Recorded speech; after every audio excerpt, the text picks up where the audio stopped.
আসসালামু আলাইকুম। How are you doing today everybody? আজ আমি আপনাদের একটি সেন্টেন্স শেখাবো। এই একটি সেন্টেন্স দিয়ে আপনারা হাজার হাজার সেন্টেন্স মেক করতে পারবেন। জাস্ট একটি সেন্টেন্স মনে রাখেন, okay? So let's jump into it. Okay, আমি করেছি।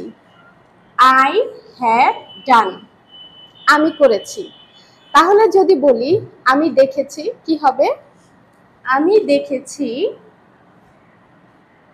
I have seen. আমি দেখেছি। তেমনি আমি করেছি, আমি দেখেছি, আমি গিয়েছি, আমি বলেছি, আমি খেয়েছি, আমি খেলা করেছি, আমি রান্না করেছি। এই যে ছ, এখন থেকে যখনই দেখবেন কোনো কথার মধ্যে, কোনো সেন্টেন্সের মধ্যে ছ খুঁজে পেয়েছেন, তখনই জাস্ট এটা মুখস্থ রাখবেন। সাবজেক্ট প্লাস এটা এটা এইভাবে মুখস্থ করার কোনো প্রয়োজন নেই। এখানে দেখেন, জাস্ট এই সেন্টেন্সটা মনে রাখবেন, আই হ্যাভ ডান।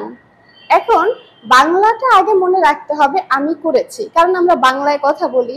এখন বাংলাতে যখনই ছ থাকবে, করেছি, আপনি করেছেন, তুমি করেছো, ছ, এই ছটা আপনার মনে রাখতে হবে। বাংলায় আপনি ছ দেখেছেন, এর মানেই হচ্ছে হ্যাভ হ্যাজ হবে। আপনারা অবশ্যই জানেন হ্যাভ কোথায়, হ্যাজ কোথায় হবে।